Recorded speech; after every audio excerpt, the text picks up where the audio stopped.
خوش آمدید۔ ٹھیک ہے، چلیں سیدھے آج کے اس دلچسپ تجزیے کی طرف بڑھتے ہیں۔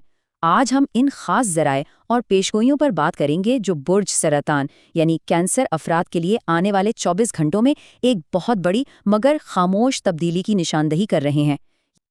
اب ذرا اس اقتباس پر غور کریں۔ یہ ہمارے آج کے ماخذ کی بالکل بنیادی سوچ کو سامنے لاتا ہے۔ مطلب یہ محض کوئی عام سی تبدیلی نہیں ہے، یہ ان چیزوں کے بارے میں ہے جو ایک لمبے عرصے سے بس رکی ہوئی تھیں۔ ماخذ کہتا ہے کہ یہ 24 گھنٹے کوئی بڑا شور مچا کر نہیں آئیں گی، بلکہ ایک بڑی خاموش سی اندرونی تبدیلی لائیں گی۔ وہ تمام فیصلے اور دعائیں جو کہیں پیچھے رہ گئی تھیں اب اچانک ایکٹیو ہونے والی ہیں، ہے نا کمال کی بات؟ لیکن اب کہانی میں ایک زبردست موڑ آ رہا ہے۔ ماخذ دعویٰ کرتا ہے کہ ان آنے والے 24 گھنٹوں کے اندر کوئی چھوٹا سا اشارہ، شاید کوئی پیغام یا محض دل کے اندر کا کوئی احساس یہ بتا دے گا کہ بھئی جو راستے مکمل طور پر بند لگ رہے تھے وہ اصل میں بند نہیں تھے، ان پر تو بس عارضی طور پر وقت کا پردہ پڑا ہوا تھا۔ یہ سوچ ہی اپنے آپ میں کتنی طاقتور ہے، جو ساری مایوسی کو پل بھر میں امید میں بدل دیتی ہے۔ اب اس سلائیڈ کے بارے میں جو بات واقعی بہت دلچسپ ہے وہ یہ کہ چونکہ کینسر افراد اپنی حساسیت کے لیے مشہور ہیں، ماخوذ بڑی واضح طور پر کسی ایسے شخص کی واپسی کا اشارہ دے رہا ہے جو کافی عرصے سے دور یا بالکل خاموش تھا۔ یہ رابطہ کسی بھی طرح ہو سکتا ہے، ایک میسج، ایک کال یا پھر کوئی سوشل میڈیا سگنل۔ لیکن ٹھہریے، ماخوذ یہ بھی وارننگ دیتا ہے کہ ہر رابطہ فوری خوشی کی گارنٹی نہیں ہوتا، بلکہ یہ صورتحال کو دوبارہ پرکھنے کا ایک زبردست موقع ہوتا ہے۔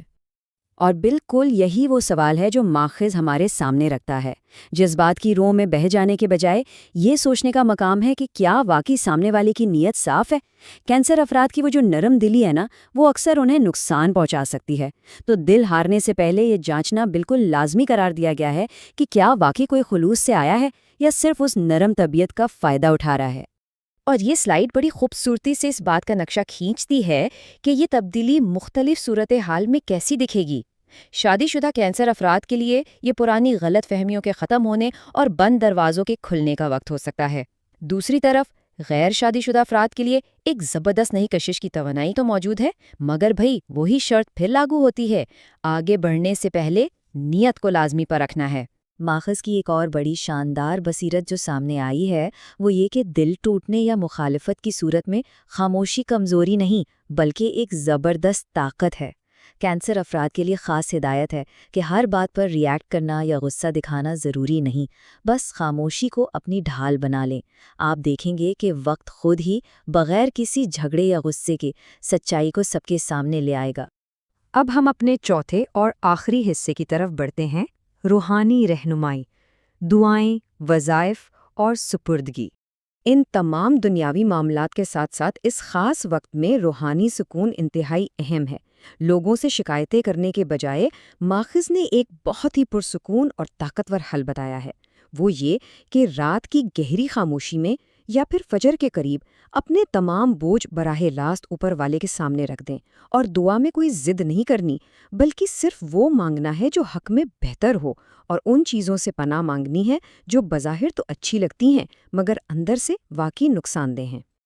آئیے دیکھتے ہیں کہ یہ بات آگے کیسے جڑتی ہے۔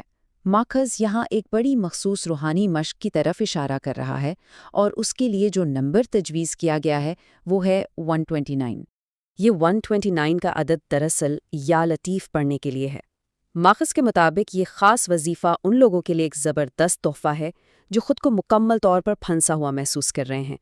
اس کا اصل مقصد کیا ہے؟ دلوں کی وہ جو سختی آ گئی ہے اسے دور کرنا، بند راستوں کو کھولنا اور وہ گہرا اندرونی سکون حاصل کرنا جو ان 24 گھنٹوں کے اتار چڑھاؤ کا مقابلہ کرنے کے لیے بہت ضروری ہے۔ اس ساری وضاحت کا اختتام کچھ بہت ہی شاندار اور عملی روحانی مشوروں پر ہوتا ہے۔ ماخذ نے یہ بات بالکل کلیئر کر دی ہے کہ سچی روحانیت کا مطلب حالات سے زبردستی لڑنا نہیں بلکہ خود کو سپرد کر دینا ہے۔ جو چیز نصیب میں لکھی ہے نا، وہ چاہے کتنی ہی دور کیوں نہ ہو، اپنا راستہ خود ڈھونڈ لے گی۔ اس کے ساتھ ہی یہ بھی کہا گیا ہے کہ مشکلوں کو ٹالنے کے لیے صدقہ ضرور دیں اور اندرونی مسئلوں کو حل کرنے کے لیے درود پاک کا ورد جاری رکھیں۔ یہ چیزیں واقعی ایک بڑا فرق پیدا کرتی ہیں۔ اور آخر میں اس پورے تجزیے اور ماخذ کا نچوڑ ایک انتہائی اہم سوال پر آ کے رک جاتا ہے۔ ہم نے دیکھا کہ یہ شفٹ بڑے شور شرابے سے نہیں بلکہ خاموشی اور اندرونی جذبوں کے ذریعے آ رہا ہے۔